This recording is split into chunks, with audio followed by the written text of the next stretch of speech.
बिस्मिल्लाहिर्रहमानिर्रहीम। Students of पाक गरीजन education system, मैं हूं असद हमजा। अस्सलाम वालेकुम। आज हम क्लास 9 का chapter number 4 lecture number 11 discuss करेंगे राइबोसोम्स के बारे में। राइबोसोम्स को सबसे पहले स्टडी किया था पैलेट ने 1955 में। राइबोसोम्स को हम राइबो न्यूक्लिक प्रोटीन पार्टिकल भी कहते हैं। अब हम अगर इसकी डेफिनेशंस की बात करें तो राइबोसोम्स टिनी ग्रैनुलर स्ट्रक्चर हैं, छोटे दानेदार साख्तें होती हैं जो कि फ्रीली फ्लोटिंग इन साइटोप्लाज्म, जो कि साइटोप्लाज्म के अंदर आज़ादाना तौर पे तैर रही होती हैं। ये मेरे पास एक एनिमल सेल है, तो एनिमल सेल का ये वाला जो इंटरनल वाला पार्ट है इसे हम कहते हैं जी साइटोप्लाज्म, जिसके बारे में हमें पता है कि ये नॉन विस्कस और नॉन ट्रांसपेरेंट, सेमी विस्कस और सेमी ट्रांसपेरेंट होता है। तो जो राइबोसोम्स टिनी ग्रैनुलर पार्टिकल्स हैं ये फ्रीली मूव कर रहे होते हैं, तैर रहे होते हैं साइटोप्लाज्म के अंदर। और सेकेंडली ये है कि ये बाउंडेड होते हैं एंडोप्लाज्मिक रेटिकुलम। एक और ऑर्गेनेली है जिसको कहा जाता है एंडोप्लाज्मिक रेटिकुलम, तो ये एंडोप्लाज्मिक रेटिकुलम के साथ बाउंड होते हैं, उनके अंदर मौजूद होते हैं। जैसे ये एंडोप्लाज्मिक रेटिकुलम है और ये दानेदार साख्तें जो है वो इसके अंदर बाउंडेड है। तो अगर हम बात करें राइबोसोम्स के कंपोजिशन की, तो कंपोजिशन में ये एसोसिएटेड प्रोटीन, ये प्रोटीन से ख़ास किस्म की एक प्रोटीन होती है, उससे मिलके बनते हैं, और राइबोसोमल आरएनए से मिलके बनते हैं। तो जो मज़ीद अगर हम इस पे डिस्कशन करें तो जो राइबोसोम्स हैं ये ऑर्गेनेलीज नहीं होती।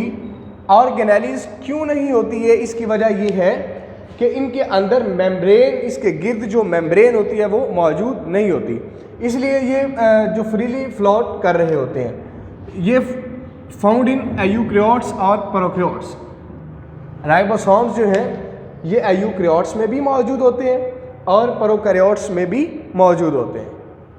अगर हम बात करें कि एयूक्रियोट्स का जो राइबोसोम्स है तो उसका साइज़ प्रोकैरियोट्स के राइबोसोम से ज़्यादा होता है, और जो प्रोकैरियोट्स का राइबोसोम्स है उसका साइज़ जो है वो एयूक्रियोट्स के राइबोसोम से छोटा होता है। तो स्टूडेंट्स अब बात करते हैं जी हम इसके फंक्शन की।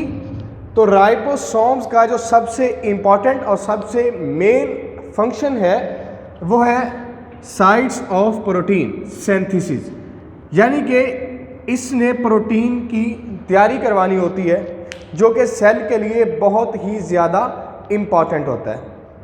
तो स्टूडेंट्स आज हमने डिस्कस किया है राइबोसोम्स। राइबोसोम्स में ये सीखा कि ये ग्रैनुलर स्ट्रक्चर है टिनी, जो कि फ्लोटिंग कर रहे होते हैं साइटोप्लाज्म में, और बाउंडेड एंडोप्लाज्मिक रेटिकुलम है ये। इसके बाद हमने इसकी कंपोजिशन के बारे में पढ़ा कि ये प्रोटीन और राइबोसोमल आरएनए से मिलकर बनती है। ये कोई ऑर्गेनेली नहीं है। क्यों नहीं है ऑर्गेनेली? क्योंकि इसके गिर्द कोई मेम्ब्रेन मौजूद नहीं होती। ये एयूक्रियोट्स में भी मिलते हैं, प्रोकैरियोट्स में भी मिलते हैं, और एंड पे फंक्शन था जो कि प्रोटीन की सिंथेसिस करनी है।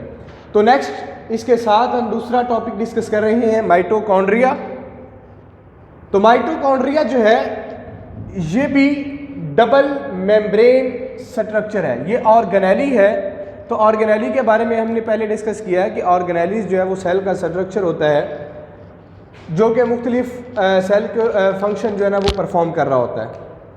तो ये डबल मेम्ब्रेन स्ट्रक्चर है जो कि मौजूद होता है जस्ट एयूकैरियोट्स के अंदर। एक डायग्राम यहाँ पे नज़र आ रही है, तो इसका एक लेयर ये वाली है जिसको हम आउटर लेयर कहते हैं, और सेकंड लेयर इनर लेयर है, इसलिए हम इसको कहते हैं कि ये क्या है, डबल मेम्ब्रेन, यानी कि 2 मेम्ब्रेन है इसकी, एक आउटर और एक इनर मौजूद है।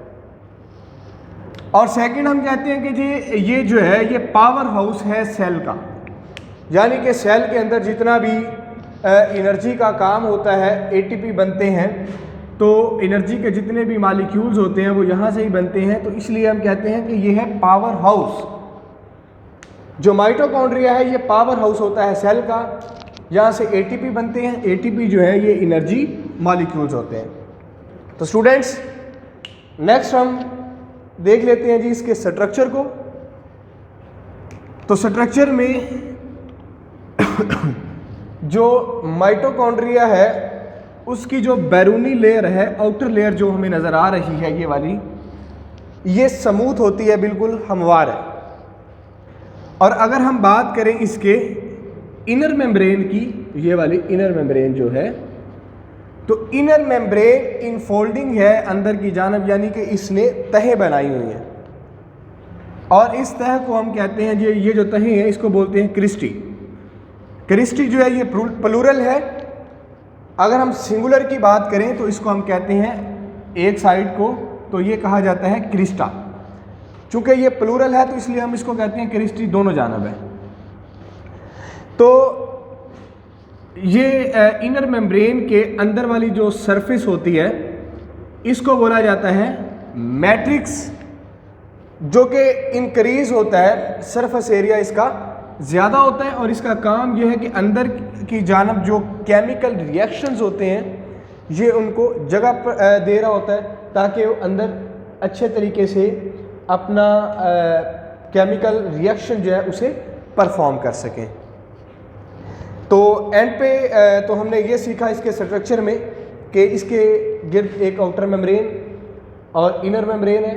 इनर मेम्ब्रेन अंदर की जानब इनफोल्डिंग है और इसके दरमियान जो स्पेस है उसे मैट्रिक्स कहा जाता है।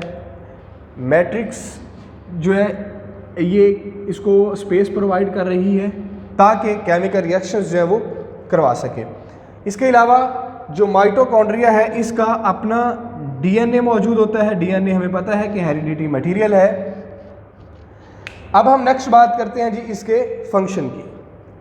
तो माइटोकॉन्ड्रिया का फंक्शन है cellular respiration. Cellular respiration, aerobic respiration करवाते हैं ये, जो कि प्रेजेंस ऑफ ऑक्सीजन, ऑक्सीजन की मौजूदगी में होती है।